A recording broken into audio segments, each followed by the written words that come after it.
Ya, salam saudara yang diberkati oleh Tuhan. Hari ini kita akan merenungkan satu bagian firman Tuhan dari Matius 13 ayat yang ke-44 sampai ayat yang ke-46. Namun sebelumnya mari kita berdoa. Tuhan, kami bersyukur untuk pagi hari ini. Kami boleh bangun dengan sukacita dan kami mau membaca sedikit dari firman-Mu. Tolong hamba-Mu yang menyampaikan dan hamba-hamba-Mu yang mendengar. Biarlah kami sama-sama diberkati oleh firman-Mu. Kami menyerahkan perenungan firman ini ke dalam tangan Tuhan. Biarlah Tuhan yang memimpin kehidupan kami.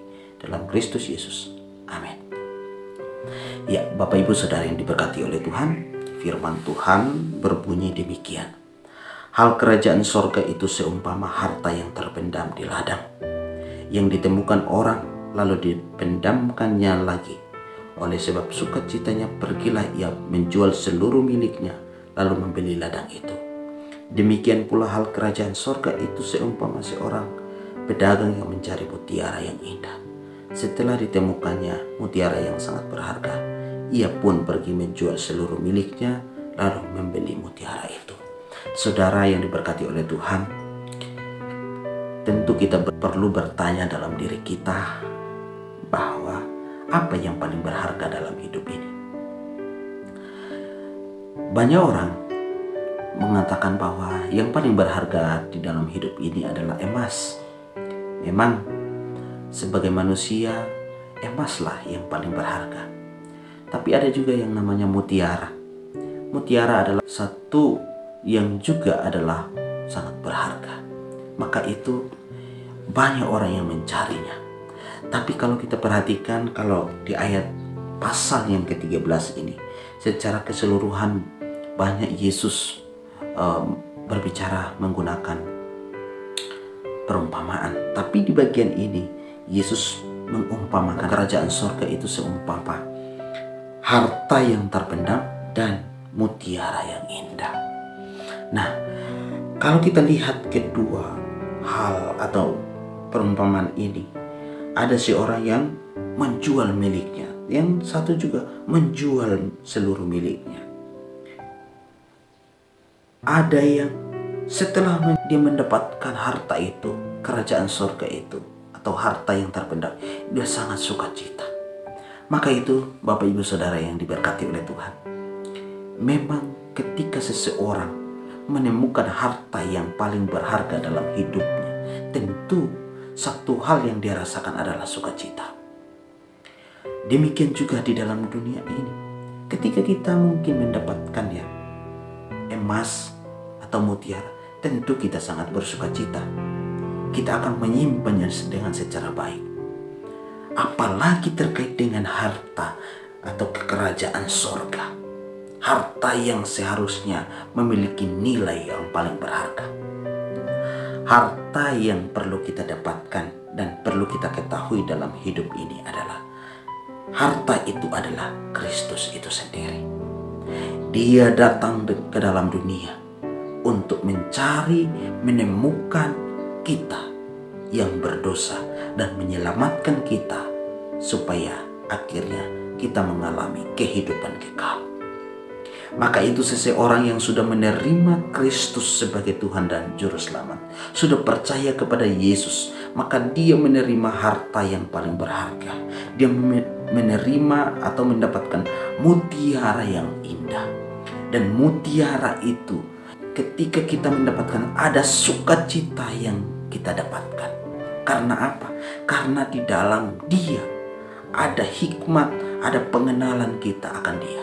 Maka itu di dalam Kolose 2 ayat 3, di dalam dialah kita menemukan harta, hikmat dan pengetahuan. Jadi Bapak Ibu Saudara yang diberkati oleh Tuhan, apakah saudara sudah mendapatkan harta itu? Harta itu adalah Kristus. Apakah kamu sudah percaya sungguh-sungguh atau tidak? Kalau kamu sudah percaya sungguh-sungguh, puji Tuhan. Tapi kalau saudara yang mungkin belum percaya sungguh-sungguh, hari ini masih ada kesempatan bagi saudara. Masih ada kesempatan. Maka itu Bapak Ibu Saudara yang diberkati oleh Tuhan, kalau kita lihat di ayat yang lain juga, kalau berbicara tentang harta, sebenarnya berbicara tentang firman Allah. Nah, firman ini adalah firman yang Tuhan ucapkan untuk kita selalu mendengarkannya.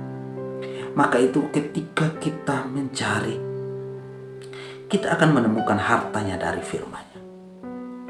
Tanpa firman-Nya, kita tidak mungkin menemukannya. Maka tanpa Alkitab, seseorang pasti tidak akan menemukan harta kerajaan surga itu. Karena orang bisa menemukan harta kerajaan surga ketika dia membaca, merenungkan firman Allah. Maka itu Bapak Ibu Saudara yang diberkati oleh Tuhan, kita perlu membaca, merenungkan firman itu siang dan malam. Kita perlu mendasarkan iman kita pada firman Allah. Karena dengan membaca, merenungkan firman Allah, maka hidup kita akan diberkati. Dan Tuhan akan membuka pengetahuan kita untuk mengenal Dia secara baik, untuk hidup sesuai dengan apa yang Dia mau, dan akhirnya kita hidup menjadi berkat bagi orang lain. Bapak Ibu Saudara yang diberkati oleh Tuhan, ketika seseorang mendapatkan hikmat ini atau harta ini, harta dunia bukan menjadi hal yang utama. Karena firman Tuhan berkata, di mana hartamu berada, disitulah hatimu berada. Maka kalau harta kita adalah kerajaan surga dan Kristus, maka seluruh hidup kita, hati kita tertuju kepada Dia. Maka itu Bapak Ibu Saudara yang diberkati oleh Tuhan, hiduplah dalam firman dan percayalah sungguh-sungguh kepada Kristus. Karena ketika saudara percaya kepada Kristus, maka kehidupan kekal akan menjadi bagian hidupmu. Kiranya Tuhan menolong kita untuk hidup dalam firman dan mengenal Dia, dan biarlah harta dunia bukan menjadi fokus kita, tapi harta dan kerajaan sorga menjadi fokus kita. Tuhan Yesus memberkati kita. Amin. Mari kita berdoa.